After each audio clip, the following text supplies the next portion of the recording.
Baik, bismillahirrahmanirrahim. Assalamualaikum warahmatullahi wabarakatuh. Alhamdulillahirabbil alamin wassalatu wassalamu ala nabiyyina Muhammadin wa ala alihi wa ashabihi ajmain. Amma ba'du. Pada kesempatan kali ini kami akan men-sharing, memberikan gambaran bagaimana proses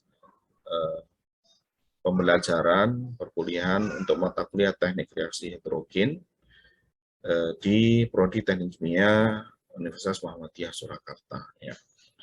Video ini kami susun dalam dua part ya. Part pertama ini kami mencoba memberikan gambaran secara umum bagaimana perkuliahan atau deskripsi ya tentang mata kuliah ini, materi-materinya, kemudian juga referensinya, penilaiannya dan sebagainya ya.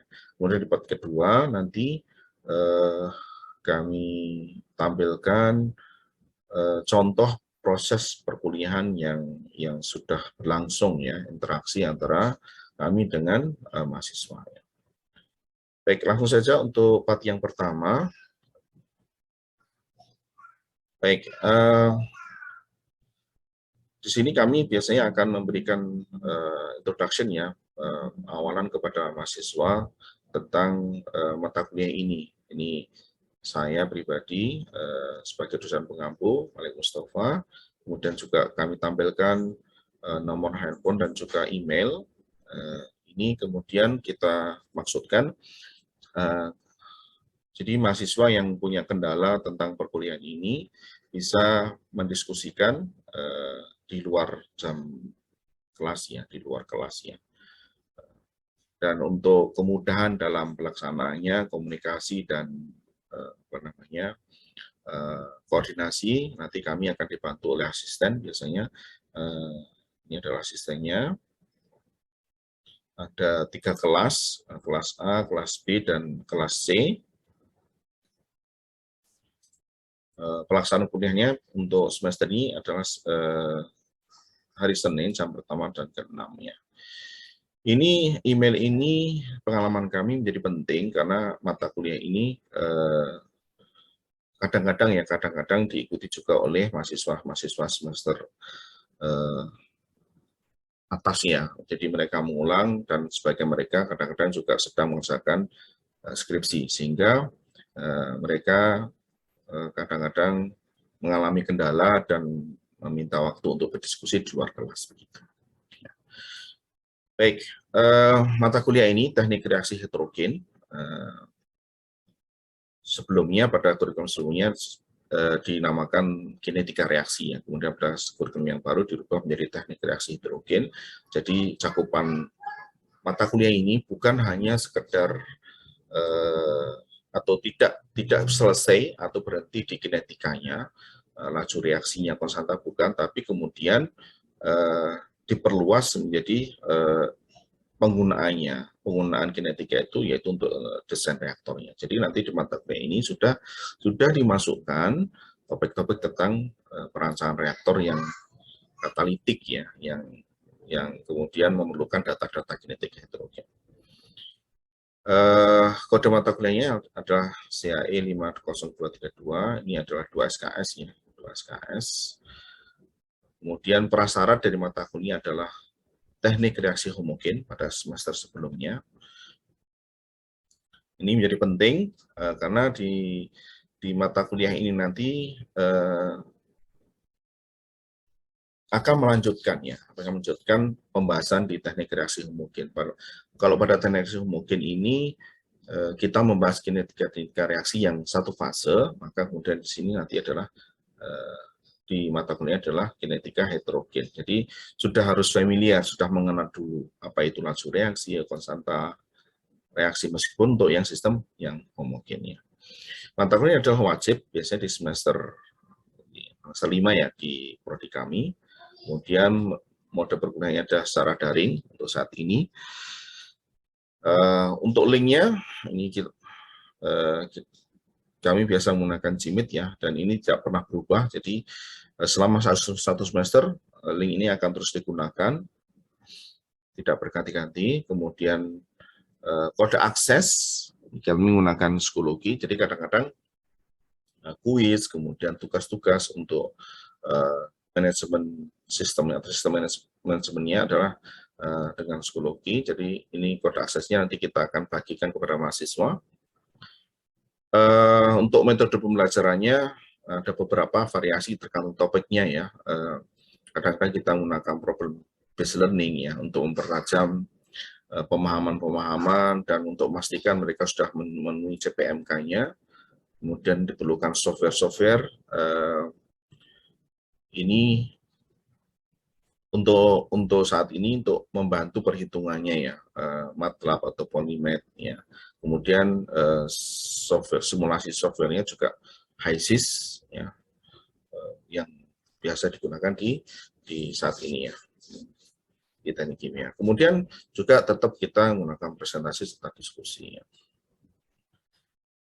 Baik, kemudian mengapa dan bagaimana pentingnya mata kuliah ini? Ini biasanya kita sampaikan di awal-awal perkuliahannya. Jadi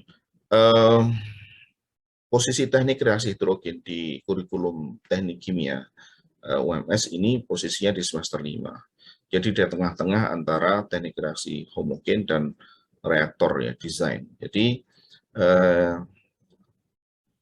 di mata kuliah ini diperlukan dasar-dasar ya kinetika dulu, harus kenal di homogen. Jadi mereka harus lulus dulu, kemudian ini menjadi dasar nanti kemudian untuk perancangan reaktornya ya di semester berikutnya, semester 6.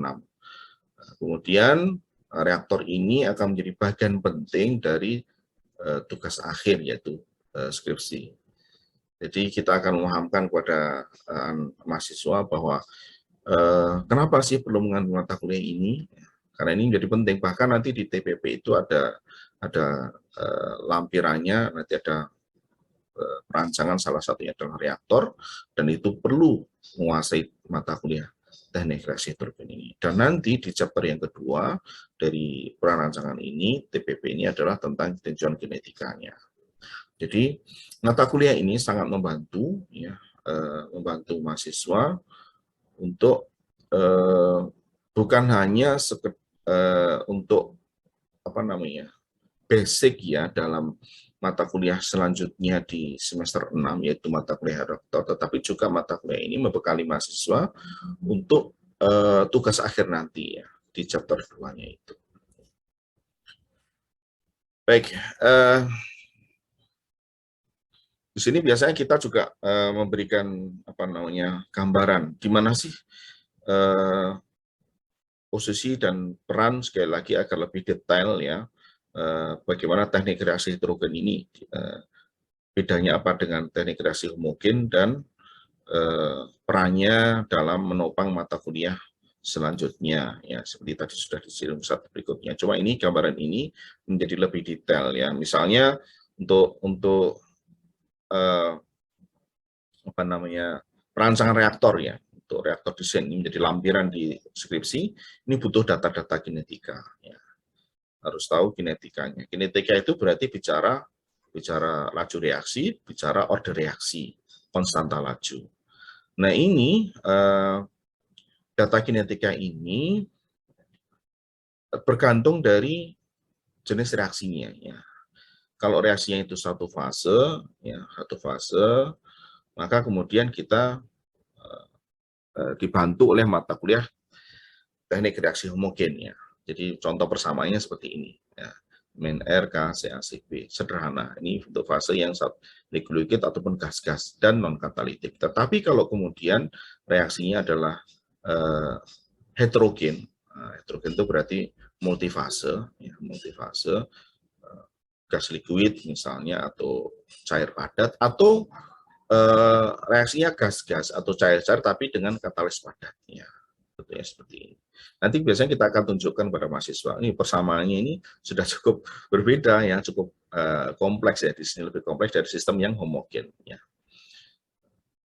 Bentuknya seperti ini untuk memberikan gambaran, dan ini kemudian dipakai untuk apa? Kemudian dipakai untuk data-data dalam pendesain atau perancangan reaktornya.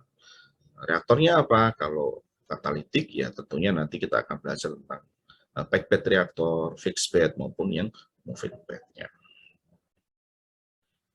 Baik, berikutnya ya. Jadi setelah mengikuti perkuliahan selama 1 semester ini, diharapkan nanti mahasiswa bisa menjelaskan, mendeskripsikan bagaimana katalis itu, apa peran-perannya, jenis-jenisnya, kelebihan dan kekurangannya. Ya. Kemudian juga mekanisme reaksi yang terjadi seperti itu ya. Itu yang pertama. Yang kedua, kemudian dari mekanisme itu kemudian mahasiswa bisa menganalisis kinetikanya. Jadi merumuskan persamaan laju reaksinya berdasarkan mekanisme reaksi itu ya, absorpsinya, desorpsinya, surface tension-nya dan seterusnya. Kemudian yang ketiga, mahasiswa mampu merancang reaktor yang katalitik ya, dengan tahapan-tahapan yang betul ya, yang runtut begitu, mulai mole balance-nya, kemudian rate law-nya, kemudian stoichiometrinya dan seterusnya. Kemudian mahasiswa juga mampu menganalisis kinetika reaksi di mana terjadi proses deaktivasi. Ya. Jadi katalisnya itu mengalami proses deaktivasi. Yang terakhir, mahasiswa mampu menganalisis kinetika reaksi heterogen tetapi non-katalitik. Ya. Misalnya gas cair, ya, reaktor gelembung, mekanisme reaksinya atau cair padat. Ya. Meskipun non-katalitik. Ya. Jadi sifatnya non-katalitik tapi sistemnya heterogen. Itu yang jadi adalah 5 capaian yang ingin kita raih setelah melalui perkuliahan 1 semester ini. Baik, ini adalah gambaran materi perkuliahannya, ada 8 materi ya. Yang pertama awal ya tadi tentang katalis ya, definisinya, perannya, perkembangannya. Nanti biasanya ada jurnal-jurnal yang akan kita bagikan untuk mereka belajar mereview katalis-katalis yang terkini untuk proses-proses apa ya, kemudian strukturnya ya, kemudian aplikasi-aplikasinya, kemudian mulai masuk ke mekanisme reaksi ya yang melibatkan katalis itu. Dari mekanisme itu kemudian masuk ke kinetikanya ya, kinetika reaksinya. Kemudian dari kinetika itu kemudian kita belajar menentukan parameter-parameternya, harga K-nya, K kecil, K kesetimbangan, ya, berdasarkan data-data eksperimen. Kemudian setelah itu nanti masuk ke topik berikutnya itu perancangan. Jadi setelah bisa menentukan parameternya, kemudian laju reaksi itu digunakan untuk merancang. Kemudian berkembang lagi, bagaimana kalau kemudian proses katalis itu mengalami penurunan daya aktif ya, deaktivasinya. Apa pengaruhnya terhadap laju reaksinya? Dan yang terakhir adalah untuk reaksi-reaksi hidrogen non katalitik ya, ada teori 2 film, kemudian kinetika reaksi, gas cair dan beberapa contoh-contoh kasusnya ya. Baik, ini adalah referensi utamanya yang kita gunakan di mata kuliah ini, yaitu Levenspiel dan juga Vogler, ya ini dua referensi utama ya. Dan biasanya softwarenya kita sharekan di Schoology sehingga mahasiswa akan mudah meskipun perkuliahan berlangsung secara daring ya. Baik, untuk sistem penilaian,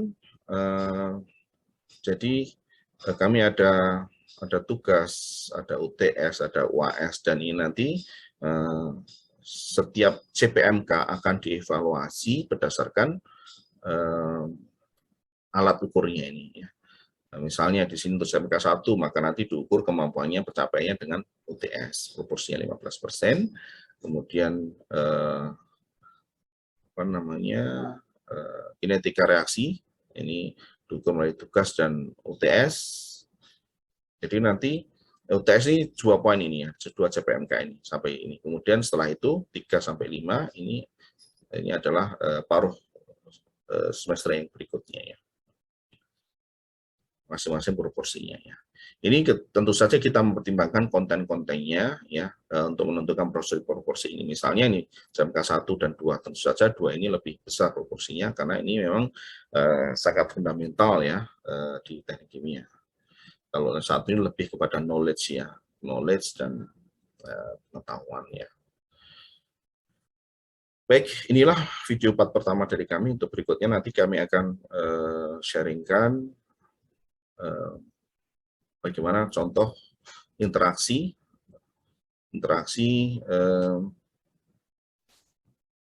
selama proses pembelajarannya ya. Ya, kita akan lihat di part berikutnya.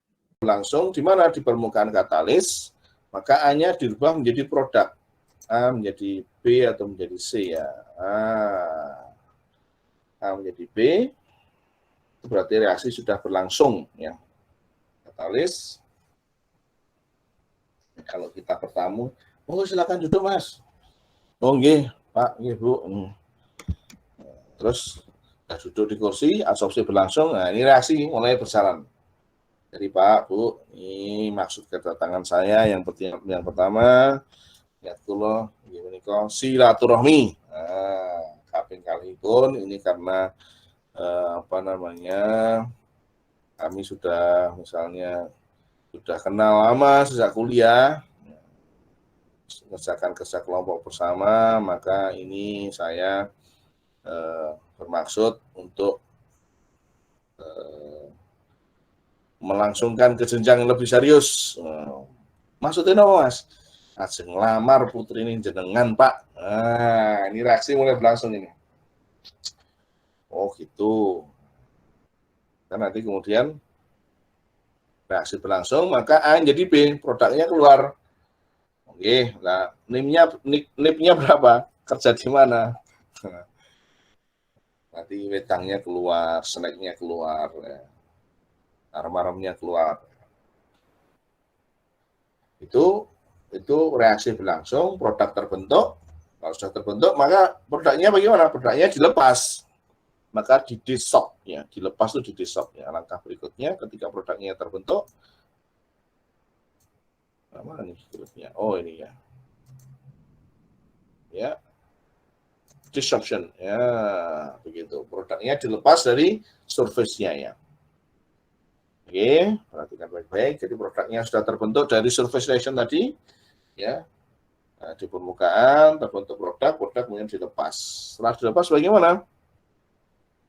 Disruption, kemudian ya difusi lagi, bukan difusi reaktan tapi difusi produk.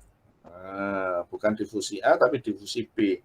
Dari mana ke mana? Ya dari internal ke eksternal, di depan pori tadi, mulut tadi. Kemudian kalau sudah terbentuk, itu kemudian difusi lagi, mas transfer lagi ke fluida. Semuanya ada 7 step teman-teman. Ya, ini 7 step. Ada 4 difusi, ya, 2 difusi reaktan dan 2 difusi produk. Dan ada 3 step utama, yaitu adsorpsi, surface reaction, reaksi permukaan, dan desorption. Ya, 3. Silakan dicermati teman-teman. 7 ini mekanisme ini. Mudah-mudahan bisa dipahami.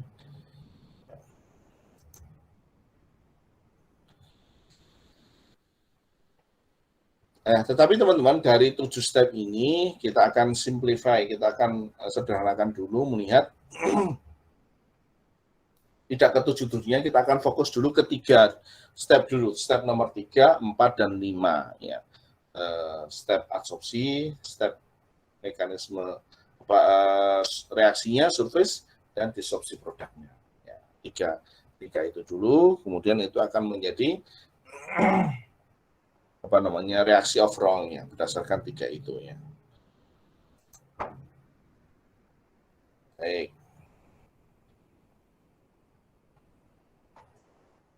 Sebelum kita masuk ke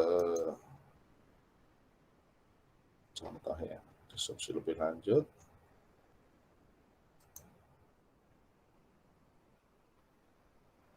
Monggo, cermati apakah ada yang belum clear sebelum saya lanjutkan.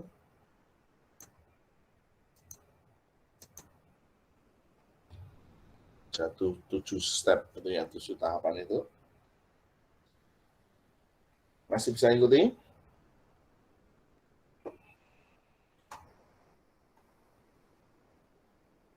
Coba Mbak Siti.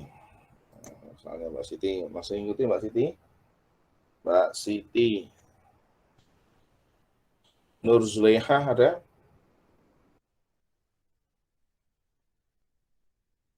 Ya ada, Pak.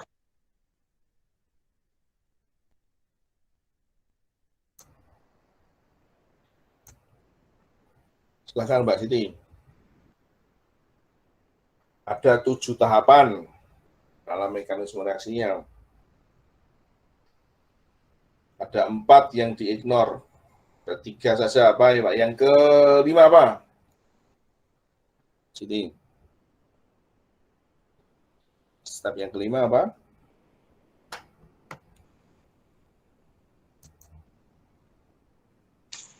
Produknya terbentuk, Pak, atau disorption.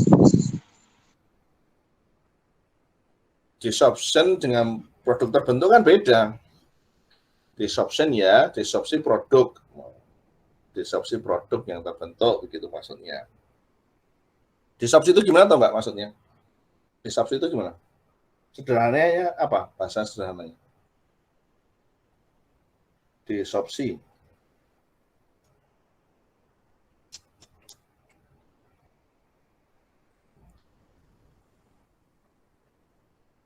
Produknya di desop, dilepas.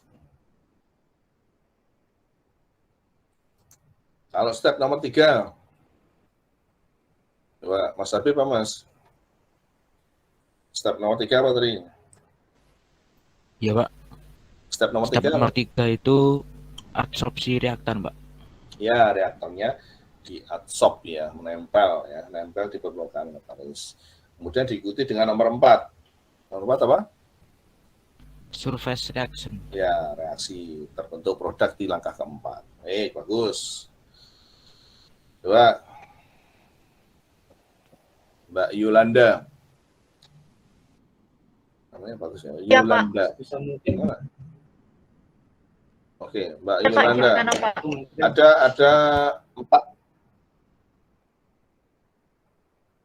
Ada 4 step yang diabaikan. Semuanya difusi. Oke, yang nomor 6 dan 7. 6 apa? Yang diabaikan nomor 6.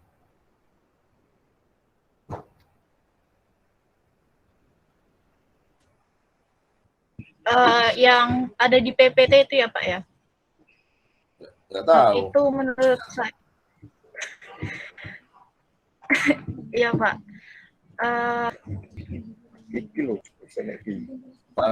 Difusi menurut saya, Pak. Difusi apa? Difusi Dari mana ke mana? Difusi apa? Dari mana ke mana? reaksi difusi katalis, Pak. Ini disambi apa, Mbak? Ada 2 kuliah tadi, barengan loh? Enggak, Pak, lagi susah sinyal soalnya saya ada di kampus, gak ada wifi di kosan. Oke, ada yang bisa bantu teman-teman? Ada yang bisa bantu Mbak Yolanda? Step nomor 6 apa? Difusi reaktan, Pak. Difusi produk. Difusi reaktan atau produk? Produk. Ya, difusi produk. Kalau nomor 6 itu kan sudah produk, ya. Kalau yang difusi reaktan nomor berapa? 1 dan? Nomor 2, 1. 1 dan 2. 1 dan 2 itu difusi reaktan. Kalau 5, 6 difusi produk. Betul sekali. Yang 6 difusi produk dari mana ke mana? Internal ke eksternal, Pak. Betul sekali. Wah, Mas Devandi. Dari internal ke eksternal surface itu. Ya. Baik. Kalau nomor 7 yang eksternal ke badan fluida. Baik, bagus. Baik, kemudian teman-teman kita lanjutkan. Kita lihat bagaimana difusi itu ya. Kita akan fokus ketiga dulu ya, adsorpsi, surface reaksi, dan desorpsi ya. Nggak tahu nih, kenapa kok jadi lambat kalau upload, kalau share kok jadi slow ya.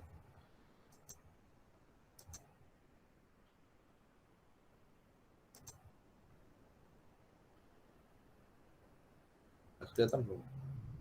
Belum sih. Ya, lambat ini. Berat ya.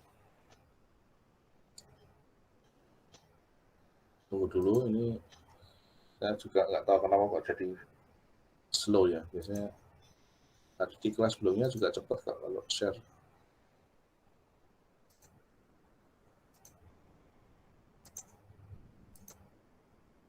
Nah, sudah terlihat teman-teman? Sudah ya? Baik, kita akan lihat adsorption ya, step yang kita consider yang adsorpsi reaktan. Jadi yang nomor 3. Bagaimana adsorpsi itu? Ini gambarannya. Jadi ini adalah permukaan katalis ya, surface katalis. Yang kuning-kuning ini adalah active site-nya, fase aktifnya ya. Ini masih kosong. Jadi belum ada reaktan atau produk yang bonding, belum ada, masih kosong semua ya. Nah, bagaimana adsorpsi itu? Adsorpsi itu berarti reaktannya akan bonding dengan active site-nya ini. Jadi dengan fase aktifnya ini. Ya, misalnya A adalah reaktannya A, ya, kemudian berikatan dengan fase aktif di sini menjadi bonding A dan fase aktif. Ya, nulis gambarnya begini nih, ya, sketsanya. Nulisnya bagaimana? Nulisnya A, ini adalah reaktannya, plus S. S ini adalah fase aktif, active site yang kosong, ya, yang masih kosong, yang sebelum terisi, sebelum berikatan dengan reaktan, menjadi A.S. A. itu berarti ini, ya, A.S. Jadi ini menjadi A berikatan dengan sisi aktif. Itulah menuliskan adsorpsinya. Bagaimana dengan surface reaction-nya? Nah, kalau kita lihat berikutnya.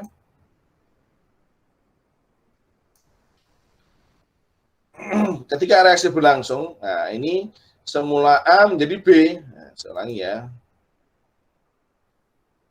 Ini sudah berlangsung reaksi permukaan. Nah, jadi yang tadi semula AS ini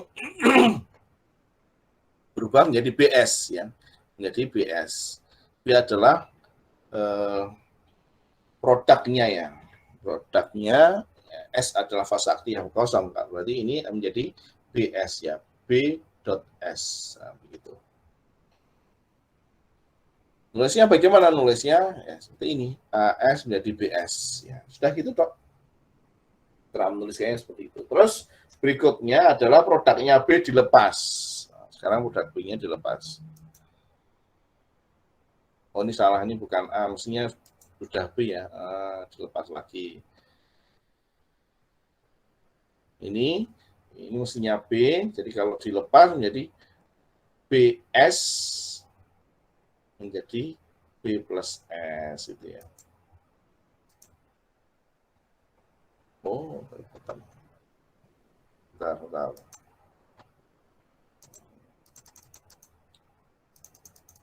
Ini sudah, saya percepat sedikit. Oke. Nah, ini yang adsorpsi tadi. A berikatan dengan fase aktif kosong menjadi AS ya. Ya. AS ya berubah menjadi BS. Nah, di sini jadi BS. Kemudian B-nya dilepas. Nah, ini mestinya B teman-teman, bukan A ini ya. Nah, ini mestinya B dilepas ya, dari permukaan katalisnya. B plus S. Begitulah teman-teman untuk gambaran bagaimana absorpsi itu berlangsung, bagaimana reaksi permukaan itu juga berlangsung ya. Kita lihat ini lecture.